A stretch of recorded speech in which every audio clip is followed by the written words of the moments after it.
यापूर्वी केंद्रात अनुसूचित जमाती आयोग होता, मात्र आता राज्यात देखील आदिवासी आयोग निर्माण झाल्याने आदिवासी बांधवांच्या ज्या काही समस्या असतील त्या समस्या अनुसूचित जमाती आयोगाच्या माध्यमातून सोडविल्या जाणार आहेत। याकरिता राज्य सरकारने आयोगाच्या कार्यालयासाठी 26 पदे मंजूर केली असून यात एक अध्यक्ष व 4 अशासकीय सदस्यांचा समावेश राहणार आहे। यासाठी 4,20,00,000 रुपयाची तरतूद करण्यात आली आहे। त्यामुळे आदिवासी बांधवांकरिता सरकारमार्फत राबविण्यात येणाऱ्या योजना लोकांपर्यंत पोहोचतात की नाही यावर देखील आयोगाचे लक्ष असेल। त्यामुळे आज गोंदिया आमगाव देवरी विधानसभा क्षेत्राचे आमदार संजय पुराम यांच्या उपस्थितीत गोंदिया जिल्ह्यातील आदिवासी समाजाच्या 47 संघटनांच्या प्रतिनिधींनी एकत्र येत आज जल्लोष साजरा करीत राज्य सरकारचे आभार मानले आहे। तर आज खऱ्या अर्थाने केंद्र आणि राज्य सरकारने आम्हाला न्याय दिला अशी भावना आदिवासी संघटनांनी व्यक्त करीत राज्य सरकारचे आभार मानले आहे। तर यापुढे लवकरच जिल्हा पातळीवर महाराष्ट्र राज्य अनुसूचित जमाती आयोगाचे कार्यालय उभारण्यात येणार असल्याचे जिल्हा पातळीवर देखील आदिवासी बांधवांच्या समस्या सोडवण्यात मदत होईल। आज आयोगाचा या ठिकाणी जल्लोष साजरा करण्यात येत आहे। सर्वात प्रथम मी संजय उईके, देवरी नगरपंचायतचा नगराध्यक्ष व भारतीय जनता पक्षाचा तालुकाध्यक्ष म्हणून नुकताच माझी नियुक्ती झालेली आहे।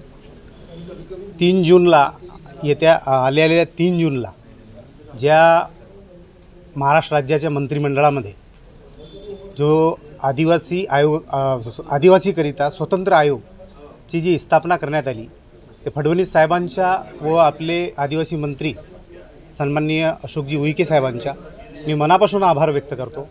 ह्यापासून आदिवासी समाजाला जे शोषित पीडित आदिवासी होते त्यांच्या जे तक्रारी व समस्या होते त्या समस्यांना योग्य न्याय मिळणार आहे।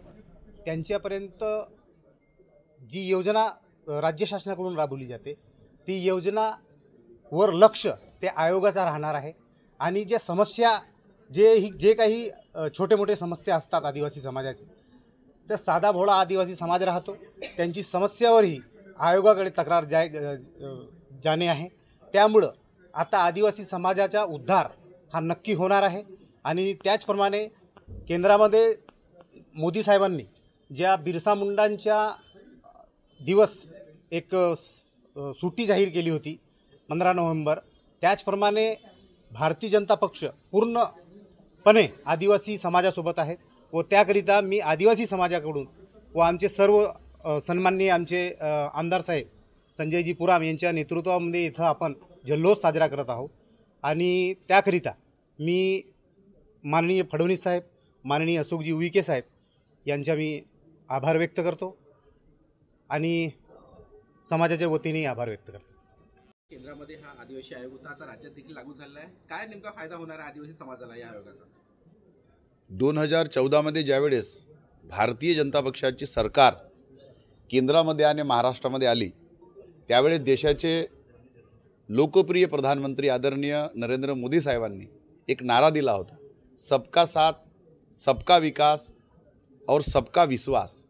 आणि म्हणून त्या धर्तीवरून आज पुन्हा महाराष्ट्र राज्याचे मुख्यमंत्री देवेंद्र फडणवीस साहेब, उपमुख्यमंत्री एकनाथ शिंदे साहेब, उपमुख्यमंत्री आदरणीय अजितदादा पवार साहेब यांच्या माध्यमातून 3 जून 2025ला असा एक ऐतिहासिक निर्णय घेण्यात आला की ज्याच्यामध्ये शोषित पीडित या आदिवासी समाजाला न्याय मागण्यासाठी एक व्यासपीठ देण्यात आला आणि तो व्यासपीठ म्हणजे अनुसूचित जनजाती आयोग।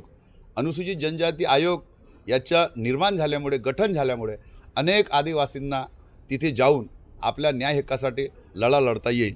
आज खऱ्या अर्थानं समस्त आदिवासी समाज आज देवेंद्रजी फडणवीस यांच्या निर्णयाचे स्वागत करतो आहे आणि म्हणूनच गोंदिया जिल्ह्याच्या वतीने आमच्या जिल्ह्याचे अध्यक्षा सौ सीताताई रहांगडाले आणि मी स्वतः आणि माझे पूर्ण टीम आमच्या नेतृत्वामध्ये आज गोंदिया जिल्ह्याच्या ठिकाणी आज जल्लोष करण्यासाठी समस्त आदिवासी समाज, लोकप्रतिनिधी या ठिकाणी एकत्र आलेला आहे आणि आज आम्ही सर्व आदिवासी समाजाच्या वतीने मग हलबा-हलबी संघटना असेल, गोंड समाज संघटना असेल, कवर संघटना असेल, आपला जो विविध आदिवासीमधले येणारे जे 47 जे संघटना असतील त्या सर्व संघटनेच्या वतीनं आम्ही ह्या ठिकाणी आभार व्यक्त करण्यासाठी आलेलो आहोत आणि निश्चितच आज जो देवेंद्रजी फडणवीस आणि महायुतीच्या सरकारनं जो निर्णय घेतला आहे तो निर्णय आदिवासी समाजाच्या कल्याणासाठी, हितासाठी आहे आणि म्हणून आम्ही त्यांना आभार व्यक्त करण्यासाठी, त्यांचं अभिनंदन व्यक्त करण्यासाठी आज आम्ही ह्या ठिकाणी आलेलो आहोत।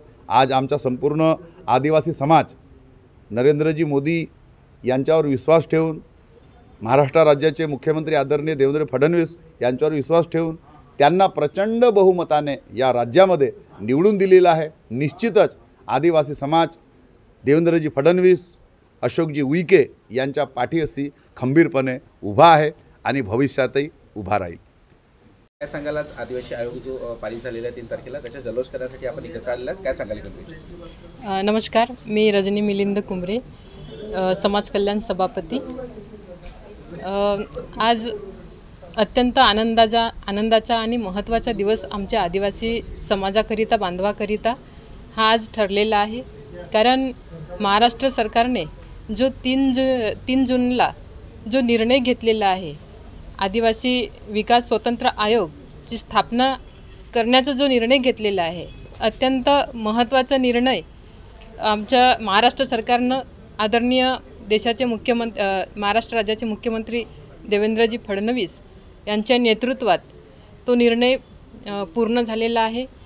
आणि देशाचे लाडके पंतप्रधान नरेंद्रजी मोदी यांची जी संकल्पना आहे की आदिवासी बांधव हा जर शिकला, समृद्ध झाला, तरच हा देशाचा एक नागरिक देश समृद्ध होईल आणि तरच या देशाचा विकास होईल। आणि ह्या सर्व संकल्पनेतूनच महाराष्ट्र सरकार आपल्या समाजासाठी, आदिवासी बांधवांसाठी वेगवेगळ्या प्रकारच्या ज्या काही योजना या आयोगाच्या माध्यमातून एक समाजाला मिळणार आहेत, हे एक त्या समाजाला एकदम शेवटच्या घटकापर्यंत त्यांचा हक्क, त्यांना न्याय आणि योजना ह्या आयोगाच्या माध्यमातून मिळणार आहेत। आणि आदरणीय फडणवीस साहेबांनी ज्या निर्णय घेतलेला आहे, या निर्णयाच्या स्वागत करण्यासाठी आज आम्ही आमदार संजय भाऊ पुरा, सीताताई रांगडाले आणि समाजाचे जिल्हा परिषद, पंचायत समिती आणि इतरही संघटनेचे आदिवासी समाजाचे बांधव या ठिकाणी आज एकत्रित आलेले आहेत। आणि देवेंद्र फडणवीस साहेबांचा समाजाच्या वतीनं मनापासून आम्ही धन्यवाद आणि आभार व्यक्त करतो आहे। Sunil Kawade, the sting operation news, Gondia. The sting operation news, सत्याचे दुसरे नाव, अन्यायावर लेखणीचा घाव।